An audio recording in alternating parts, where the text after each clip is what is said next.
ओम नमः शिवाय, जय महाकाल। आप सबको पता है कि वैशाख महीने की अष्टमी तिथि आ गई है और इस पूरी वीडियो में हम लोग 4 सबसे प्यारे उपाय की बात करेंगे जो कि अष्टमी के दिन आपको करना चाहिए। पूज्य गुरु जी की कथा से सुन के बहुत अच्छे से आपको बताऊंगा, ठीक है। एक एक उपाय की बात हम लोग करेंगे। पहला उपाय आज की वीडियो का होगा, पत्थर से करना होगा जो कि आपकी मनोकामना पूर्ति के लिए है। इत्र वाला उपाय करना है जो कि धन संपदा या फिर मनोकामना पूर्ति के लिए कर सकते हैं। तीसरा उपाय पीले चंदन से करना है अगर आपके यहाँ बीमारी बहुत ज़्यादा है। और चौथा उपाय गन्ने के रस से करना है, जितने भी कष्ट होंगे आपके दूर होंगे, ठीक है। सिर्फ आप सुनते जाएं, समझने की कोशिश करिएगा। एक एक उपाय की तरफ हम लोग बढ़ते हैं। पहला उपाय जो कि है पत्थर का उपाय आपकी मनोकामना पूर्ति के लिए, ठीक है। आपको यहाँ पर स्क्रीन पर महादेव दिख रहे होंगे, दिख रहे हैं। अब आप सोचोगे भैया आपने पत्थर लिखा था, फिर आप महादेव को दिखा रहे हो। देखो अभी आपको समझाता हूँ। देखो महादेव जो आपको दिख रहे हैं, गुरु जी की जो अभी कल की कथा थी उसमें उन्होंने एकांतेश्वर महादेव का जो उपाय बताया था वही यहाँ पर आपको बता रहा हूँ, है ना। आपको ऐसे महादेव के शिवलिंग के पास जाना होगा, ऐसे महादेव के मंदिर जाना है जहाँ पर कोई आता जाता नहीं है। बहुत ही रेयर केस में कभी कभी कोई चला गया तो चला गया, वरना नहीं जाते, है ना। हमें ऐसे महादेव के मंदिर जाना है जहाँ पर महादेव हो और एकदम शांत हो, कोई वहां पे आता जाता ना हो। चाहे वो मंदिर हो या फिर कहीं सड़क के किनारे महादेव की कोई फोटो मूर्ति प्रतिमा हो या फिर पीपल पेड़ के नीचे या फिर कहीं पर भी हो, वहां पे जाना, है ना। एक लोटा शुद्ध जल तांबे के लोटे में भर के जाना और आपकी जो भी कामना हो, जो भी विशेष हो, बहुत दिनों से अधूरी है, सारे व्रत कर लिए, कुछ भी नहीं करना है, बस एक लोटा शुद्ध जल उसी महादेव के ऊपर एकांतेश्वर महादेव, कौन से महादेव, एकांतेश्वर महादेव के नाम से जो भी व्यक्ति कहीं पर भी कोई जल नहीं चढ़ाता, वहां पे अगर आप जाकर के जल को चढ़ा देते हैं एकांतेश्वर महादेव के नाम से, महादेव आपकी सारी इच्छाएं पूरी जरूर करते हैं, ना। अब आप कहोगे भैया पत्थर वाला तो काम बता दो। देखो मैं ये कह रहा हूं कि अगर आप किसी ऐसे चीज को देखते हैं जहां पर, जैसे मान लो कभी कभी क्या होता है, कहीं पर ऐसे छोटे छोटे पत्थर रखे होते हैं, वहां पर भी आपने कहीं कहीं देखा होगा लोग चंदन लगा देते हैं, लोग पूजा कर देते हैं।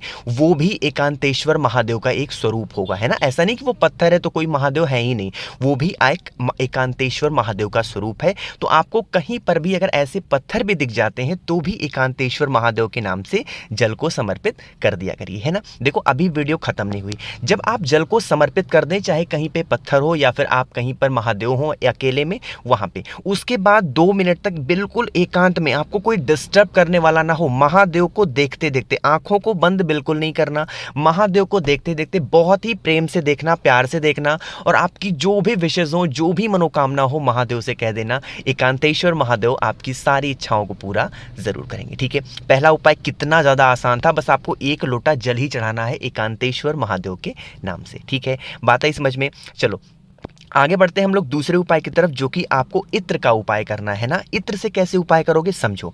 सबसे पहले इसका बेनिफिट समझते हैं। पहला फायदा तो ये है धन संपदा, है ना। इतने लोग परेशान है भैया, हम लोग इतने परेशान रहते हैं कि हमारे यहाँ जो सैलरी होती है वो तो आ जाती है, लेकिन खर्च कैसे होता है पता भी नहीं चलता, है ना। पहला काम तो ये। दूसरा, अगर आपकी कोई विशेष है, मनोकामना है, तो भी इस उपाय को कर सकते हैं, ना।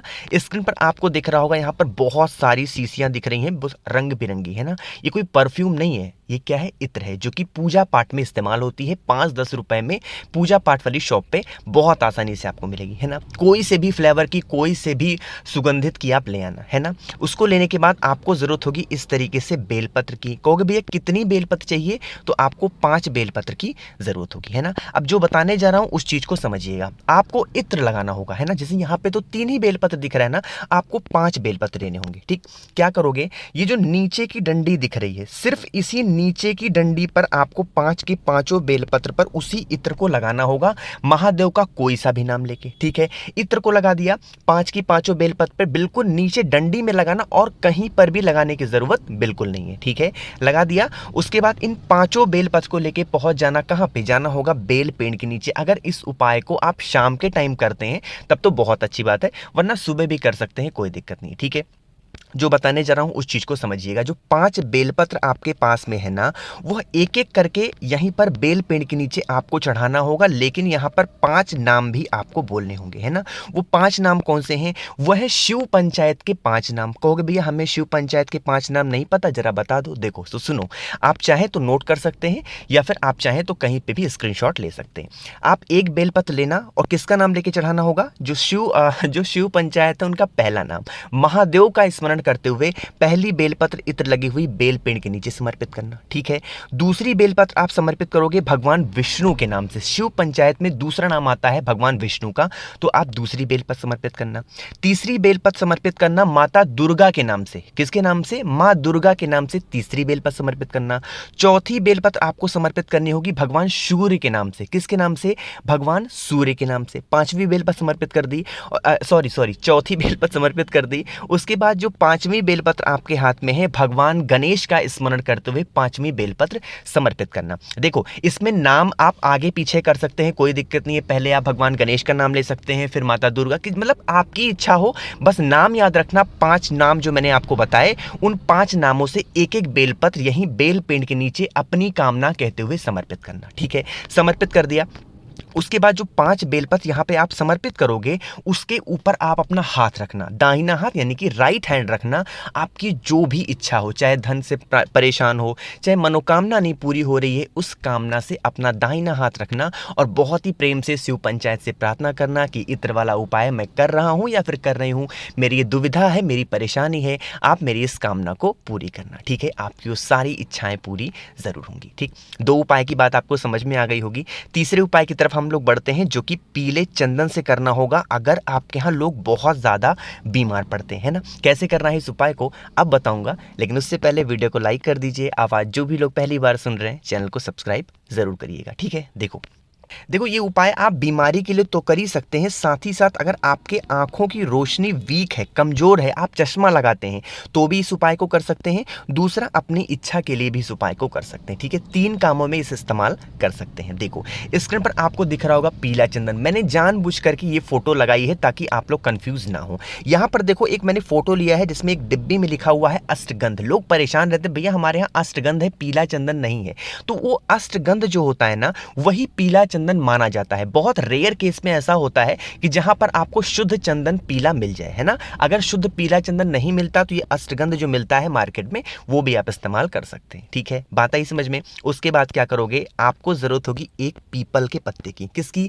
मात्र एक पीपल के पत्ते की आपको जरूरत होगी। जैसे यहां पर आपको मैंने ये वाला पीपल का पत्ता चूज करके दिखा रहा हूं, है ना। क्या करोगे, जो आपने चंदन लिया है पीला ना, ज्यादा मात्रा में थोड़ा सा गीला कर लेना, बहुत ज्यादा गीला मत करना, पेस्ट के फॉर्म में हो, और उसको इसी पीपल के पत्ते के ऊपर ज्यादा मात्रा में रख लेना, ठीक है। और इस पीपल पत्ते को लेकर के कहां पे जाओगे? महादेव के शिवलिंग के पास जाना। सुबह जाना चाहो सुबह जाओ, शाम को जाना चाहो शाम को जाओ, ठीक। अब देखो, जो ये पीपल का पत्ता आपके पास में है जिसमें आपने पीला चंदन रखा है, उसको आप अपनी इन 3 उंगलियों से उठाना, ठीक है। 3 उंगलियों से उठाना और महादेव के शिवलिंग के ऊपर अच्छे तरीके से लेपन करना। जितनी भी अच्छे तरीके से आप लेपन कर सकते हैं, श्री शिवाय नमस्तुभ्यम का स्मरण करते हुए लेपन करना, ठीक है। लेपन हो जाए, महादेव से प्रार्थना करना, महादेव हमारे घर में ये समस्या है, हम लोग बहुत परेशान हैं, मेरे आंखों की रोशनी कमजोर है, हमारे यहाँ बीमारियां हैं, हमारी इच्छा नहीं पूरी हो रही है, जो भी आपकी व्यथा है, जो भी आपके कष्ट हैं, आप कह लेना, ठीक है। कहने के बाद क्या करोगे, ये जो आपने पीला चंदन महादेव के शिवलिंग के ऊपर लगाया है, फिर इसी पीले चंदन को आप निकाल लेना, और निकालने के बाद जो पीपल के पत्ते से निकाल करके आपने लगाया था, उसी पीपल के पत्ते के ऊपर फिर से आप रख लेना, ठीक है। रख लिया। रखने के बाद क्या करेंगे, उसको लेकर के आप अपने घर चले जाना, ठीक है। घर जाने के बाद क्या करेंगे, उसको घर पीपल के पत्ते के साथ घर पे लेके जाएंगे, और उस पीपल के पत्ते में से पीले चंदन को निकाल के एक छोटी सी डिब्बी लेना और उसमें पीले चंदन को भर लेना। इसीलिए मैंने कहा था कि आप ज्यादा मात्रा में पीला चंदन लेना, है ना। उसको अच्छे तरीके से रख लेना। उसके बाद जिस दिन इस उपाय को करोगे, उसके अगले दिन से क्या करना, जब आप किसी भी काम के लिए घर से बाहर जाना, जैसे मान लो ये आपका फेस है ना, और ये आपका गला है, तो आपको अपने कंठ से यानी कि अपने गले से, 1 मिनट कलर चेंज कर लूं, जैसे आपको अपने गले से लेकर के और यहाँ तक अपनी टुड्डी तक, जो हमारे मतलब होठों के नीचे नहीं होती, वहाँ तक आपको पीला चंदन बस थोड़ा सा ऐसे लगा लेना है, और आप अपने काम के लिए चले जाना। आपकी सारी इच्छाएं पूरी होंगी, ठीक है। पहला काम तो ये हो गया। दूसरा काम, अगर आपके यहाँ कोई बीमारी बहुत ज़्यादा है तो आपको उसका त्रिपुंड अपने मस्तक पे लगाना होगा डेली 20 से 25 दिनों तक। कितने? 20 से 25 दिनों तक। अब जो 2 काम मैंने आपको बताए, तीसरा काम, अगर आपके आंखों की रोशनी वीक है ना, आप क्या करेंगे, अपने आंखों के नीचे थोड़ा सा पीला चंदन 20 से 25 दिनों तक लगाना स्टार्ट कर दीजिए। सारी समस्याएं आपकी महादेव दूर जरूर कर देंगे, है ना। अब कहोगे भैया जो पीपल का पत्ता है उसको क्या करेंगे? तो जिस पेड़ से आपने पीपल का पत्ता तोड़ा था उसी पेड़ के नीचे ले जा करके उस पीपल के पत्ते को रख देना, और आपको कुछ भी करने की जरूरत नहीं है। ये तीसरा उपाय थोड़ा सा बड़ा जरूर था लेकिन बहुत ज्यादा इफेक्टिव है, इस उपाय को जरूर करिएगा। ठीक, 3 उपाय की बात हमने कर ली है, और अब इस वीडियो के सबसे आखिरी उपाय की बात करते हैं, जो कि गन्ने के रस से करना होगा। आपकी जो भी कष्ट होंगे, जो भी समस्याएं होंगी, महादेव दूर जरूर करेंगे। बस आपसे एक छोटी सी निवेदन है, छोटा सा रिक्वेस्ट है, वीडियो को शेयर जरूर किया करिए। जहां पर भी आप व्हाट्सएप पे हैं, फेसबुक पे हैं, कहीं पर भी हैं, शेयर जरूर किया करिए। ठीक है, देखो ये उपाय जब भी वैशाख की कोई भी अच्छा सा दिन आता है मैं ज़रूर बताता हूँ, क्योंकि वैशाख महीने का इससे सुंदर उपाय कुछ नहीं हो सकता। ठीक, देखो क्या करेंगे, गन्ने का रस का टाइम है, इस टाइम गन्ने का रस लेना, कितना 2 गिलास ले लेना। ठीक है, 10-10 रुपए का मिलेगा, 10-10 रुपए का 2 गिलास आप गन्ने का रस लेना, है ना। एक चीज़ का ध्यान रखना, इसीलिए मैंने इस तरीके की फ़ोटो लगाई है। ना आप उस रस में नींबू डलाएंगे, ना उसमें अदरक डलाएंगे, ना उसमें नमक डलाएंगे, बिल्कुल सादा। उनसे कहना भैया बर्फ़ भी मत डालो, नमक नींबू जो भी उसमें पड़ता है, पुदीना वगैरह कुछ भी नहीं डलाना है, बिल्कुल सादा 2 गिलास गन्ने का रस लेना, है ना। उसको लेकर के महादेव के शिवलिंग के पास जाना, और अपने दोनों हाथों से महादेव के शिवलिंग के ऊपर दोनों ग्लास की जो धार होगी महादेव के शिवलिंग के ऊपर गिराना होगा एकांशी महादेव। कौन से महादेव? एकांशी महादेव का नाम लेकर के दोनों हाथों से जो गन्ने का रस महादेव के शिवलिंग के ऊपर किसी विशेष दिन समर्पित कर देता है, महादेव उसकी सारी इच्छाएं पूरी जरूर करते हैं। वैशाख महीना बहुत ही पवित्र महीना होता है, महादेव का प्रिय महीना है। इस उपाय को करिएगा, सारी इच्छाएं आपकी महादेव पूरी जरूर करेंगे, है ना। 4 उपाय की बात हमने इस पूरी वीडियो में की है। जो भी आपको आसान लगे, जो भी आपको अपने यूज की लगे, उस उपाय को कर लीजिएगा। ठीक है, तो कोशिश की अच्छा समझाने की। वीडियो पसंद आई हो तो लाइक कर दें, कुछ पूछना हो, नहीं समझ में आया, नीचे कमेंट में पूछें। आवाज जो भी लोग पहली बार सुन रहे हैं, चैनल को सब्सक्राइब जरूर करिएगा। ओम नमः शिवाय, जय महाकाल।